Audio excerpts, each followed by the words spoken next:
Hi everyone, my name is Tyler and I'm here to help you get into your new 40k army. 40k as a hobby can be very expensive to get into, but my goal with this series is to help you get a full army going without having to break the bank.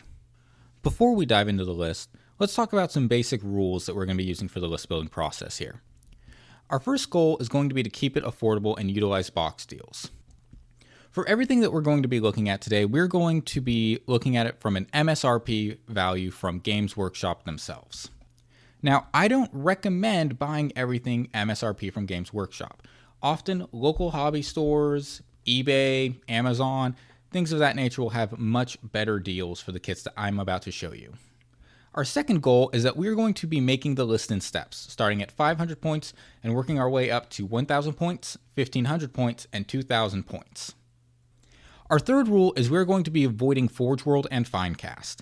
Many Forge World models are often very pricey for the points that they provide you on the table, and the resin used can be hard to work with, especially for beginners. As far as Finecast goes, I just don't think that they're quite as high quality as the plastic models that you can get otherwise.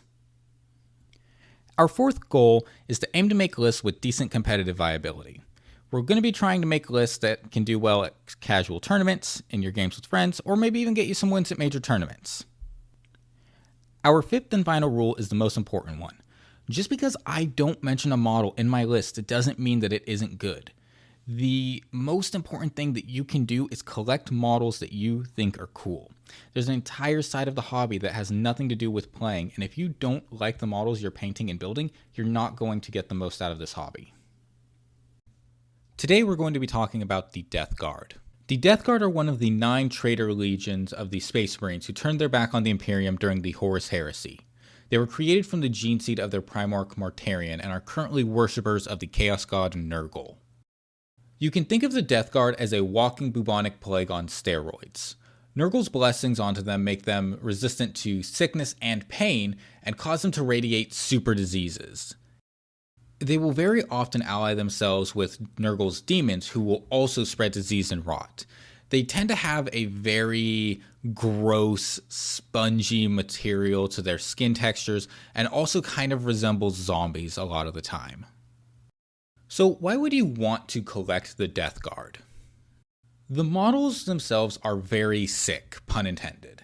They're extremely detailed, they really stand out, you can see the gross, decaying flesh on them. They really fit that grimdark style of aesthetic. Death Guard are also tougher than other Space Marine armies, usually having access to some kind of combination of -1 damage, extra toughness, better saves. The army also has tons of lethal hits throughout all of their weapons, making them surprisingly adept at killing tanks.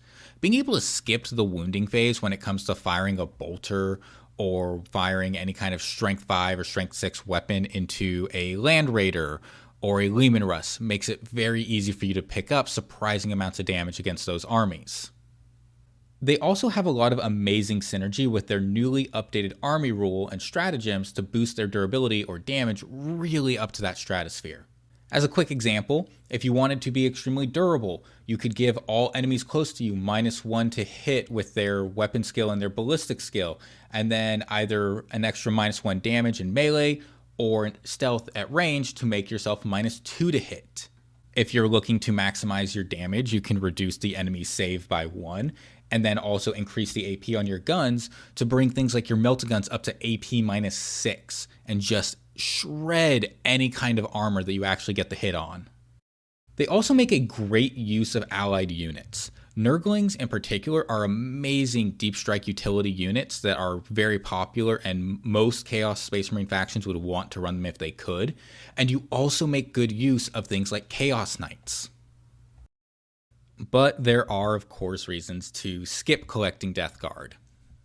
I think the biggest one to me is that GW just doesn't seem to know what they want to do with this army. They can't decide whether they are going to be that tough army that bounces all attacks on them and is just a brick in the middle of the field, or if they're going to be this debuff army with disabling auras and ways to manipulate enemy stats into making them worse. The army is also incredibly slow. Outside of a few specific cases, you have one of, if not the, slowest armies in the entire game. To add to both of those issues, Death Guard are currently a Horde army that should be an elite army. Your 2,000 point Death Guard list that you build today will probably be 2,300 to 2,600 points when Death Guard get actual datasheets and rules in their codex. The points per dollars are very, very bad because their rules just aren't that great and their datasheets aren't that solid on their own. One more thing that is a very big detriment to Death Guard is just how awful their list building experience is. It doesn't really matter whether you are in the Games Workshop official app, if you're in Battlescribe, or whatever your choice is. Because of the way that Wargear works for Death Guard, it is a very big pain in the butt to actually go in there and make a Death Guard list. Playing it on the table can also be a little bit frustrating just because you have so many different weapons that have so many different profiles that you have to keep track of tons of different types of dice, loadouts, what has been fired and what hasn't been fired. So let's talk about the army rule that Death Guard are using right now. Your army rule is Nurgle's Gift. It's an aura of -1 toughness to enemy units that are within your contagion range. On the first battle round, that contagion range is 3 inches. On the second battle round, that contagion range is 6 inches. And on the third battle round onward, it's 9 inches. If an enemy is within that aura, if they're, say, a T4 unit, they'll go down to a T3 unit. This can really change the math on a lot of damage calculations that you might be needing to run for something like Marines, like with bolters, or other tanks into maybe Meltas or something like that. Now, the detachment rule for Death Guard used to be very bad, but is now actually pretty good. Their detachment rule is Spread the Sickness.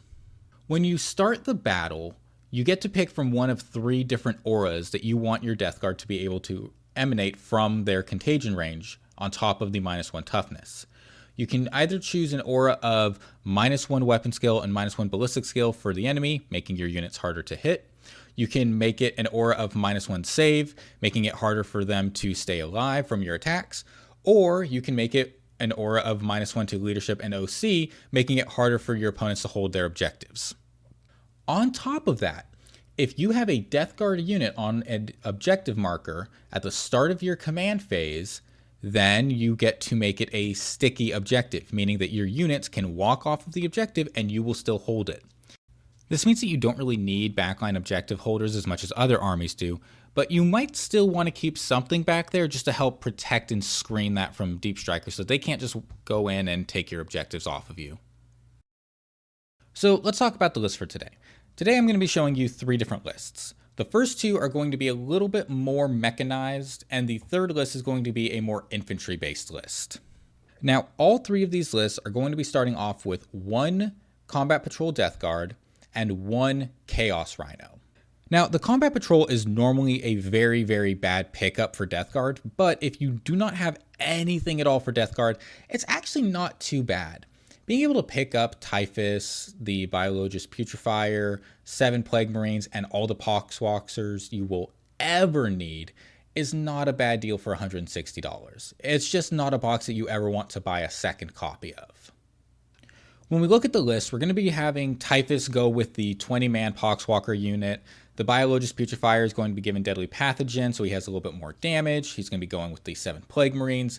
7 Plague Marines are going to be equipped with 3 heavy plague weapons, 2 plasma guns, 1 blight launcher, 1 plague spewer, and 1 bolt gun.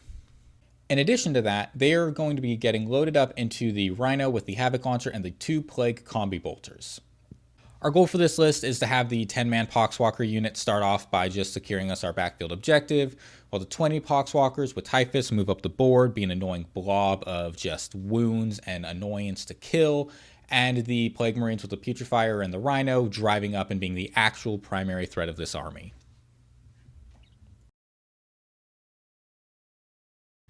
Now, as we move into the infantry-style Death Guard list, what we're going to be doing is we're going to be picking up 2 boxes of Plague Marines, we're going to be picking up 1 additional Biologus Putrefier, we're going to be picking up 1 Plague Burst Crawler, and we're going to be picking up 1 Chaos Rhino. Now, the Plague Marines are both going to be built into 2 separate 10-man units with the same loadout, 5 heavy plague weapons, 1 plasma gun, 2 blight launchers, 2 plague spewers, and 1 melta-gun. If you wanted to, you could swap the melta-gun out for an extra plasma gun and have more volume of fire. Really depends on what you want. And the Biologious Putrefiers are going to go with each of these two 10-man units. Both of these 10-man units are going to be going into one Rhino each, and the Plague Burst Crawler is going to be equipped with the Entropy Cannons and Heavy Slugger.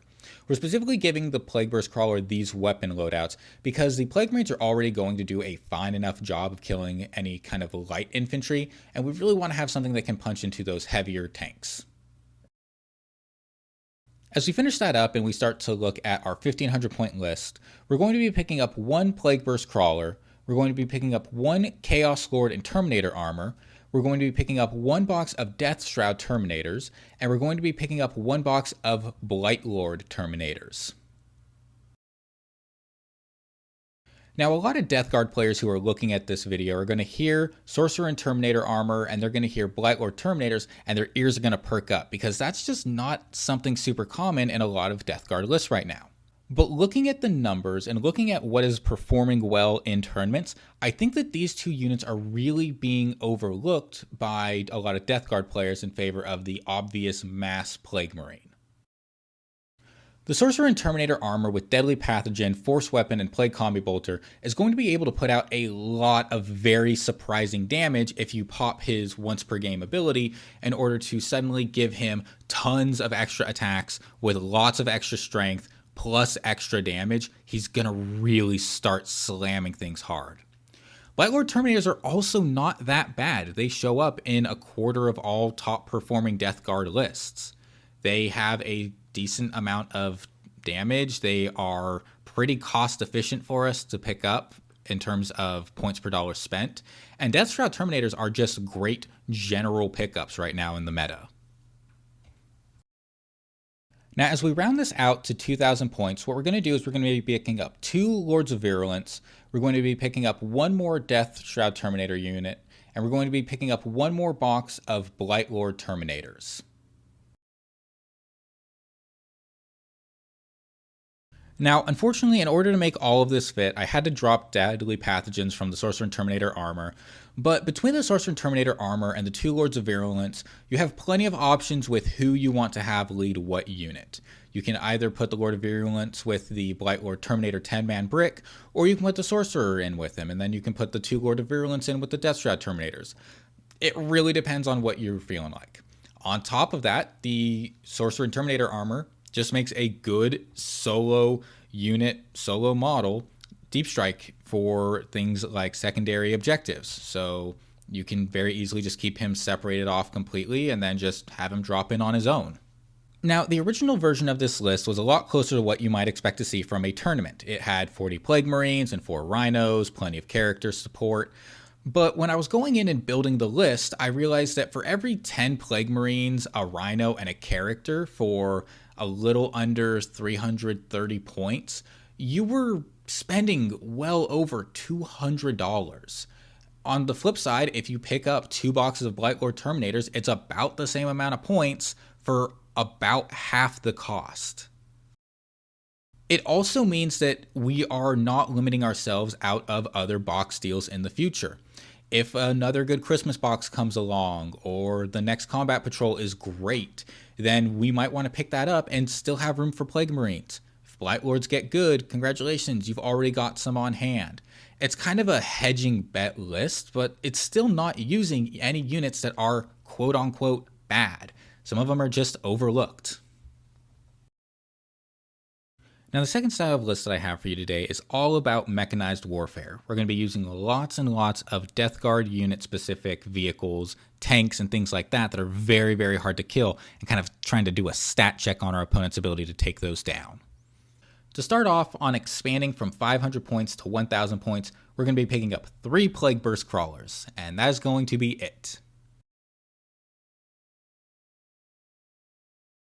With those 3 Plague Burst Crawlers, we're going to be making 2 Plague Burst Crawlers have the Plague Spitters and the Rot Hail Stubber, and the 3rd Plague Burst Crawler is going to have the Entropy Cannons and the Heavy Slugger. We really are probably going to struggle for some board control because of the 1 unit of Plague Marines, and the Poxwalkers don't really do that much for us. So by having the Plague Spitters and Rot Hail Stubbers, we're able to move 2 of our Plague Burst Crawlers up towards the middle of the board, be very annoying, be very durable, while the 3rd Plague Burst Crawler is sitting in the back providing us with that great anti-tank cover fire. As we move our way up to 1500 points, we're going to be picking up 4 Mephitic Blight Haulers and 1 Fetid Bloat Drone. Now, one little thing that I want to mention about the Mephitic Blight Haulers and the Fetid Bloat Drone is that all of these models are 100 points per model.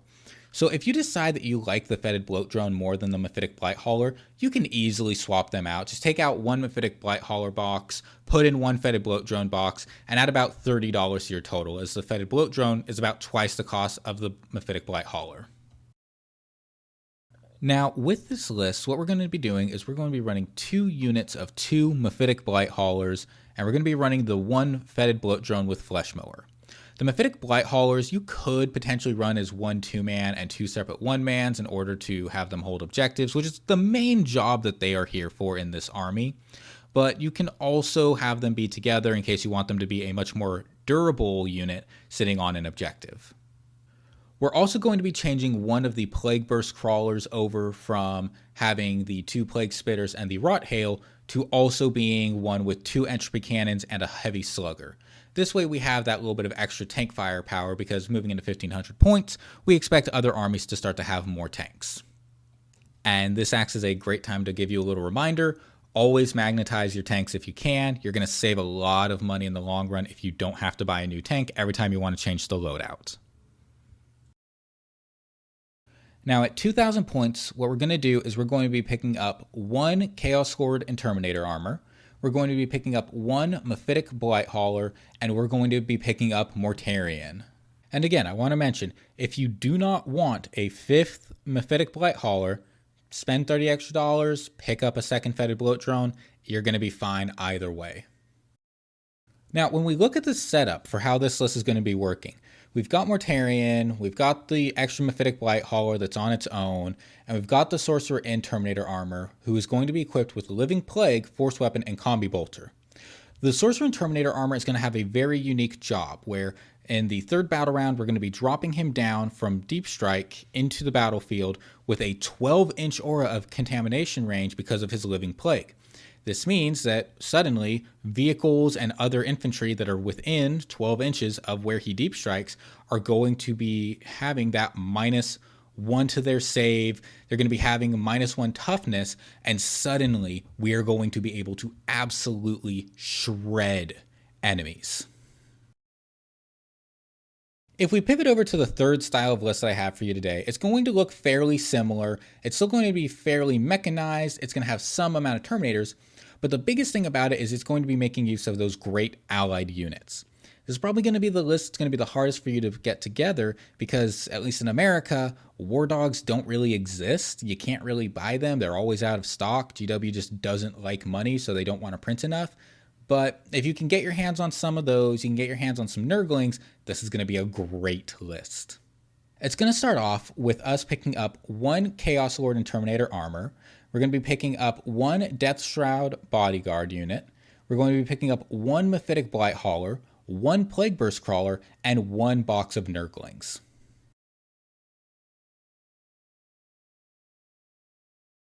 The Sorcerer in Terminator armor is going to have that Deadly Pathogen enhancement that I talked about earlier that I love so much on this unit.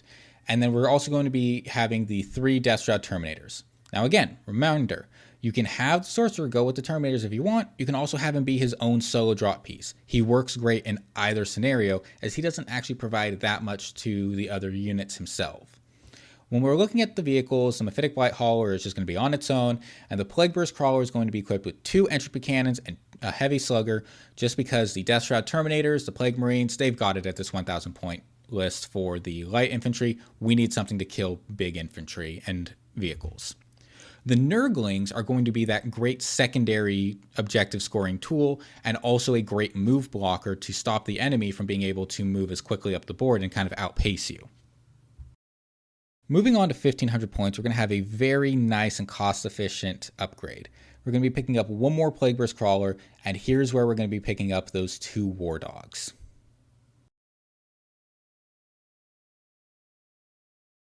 Now, everything here is going to look bog standard. The second Plague Risk Crawler is going to have double entropy cannons and heavy slugger because we still want some really good tank killing power. But the two War Dog Brigands are going to be built with the Havoc multi-launcher. This is where the damage is really going to start coming in. War Dog Brigands, when they are buffed with the ability to have their opponent save worsen by 1, can really start bringing home some pain.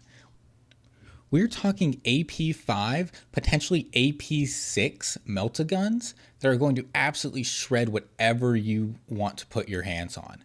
The Avenger Chain Cannon going up to potentially AP3 is going to absolutely shred any Space Marines or other light infantry that you point them at. Now, when we go to 2,000 points, what we want to be looking at is 3 more Mephitic Blight Haulers, a second unit of Death Shroud Terminators, and 2 more units of Nurglings.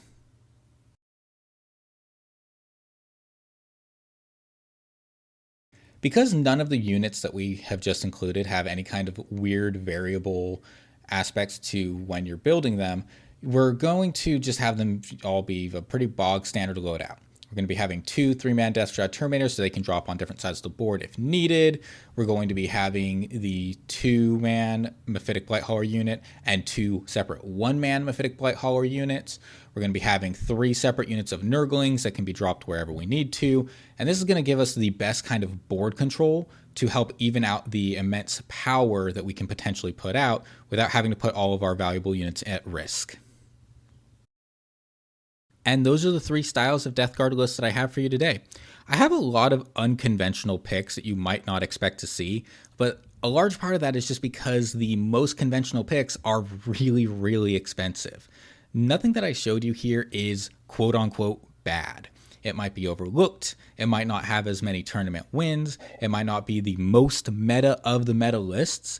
But don't let people tell you that Blight Lords and Mephitics aren't good. Mephitics have taken home GT wins. They've shown up in a lot of tournament winning / X and 1 style lists.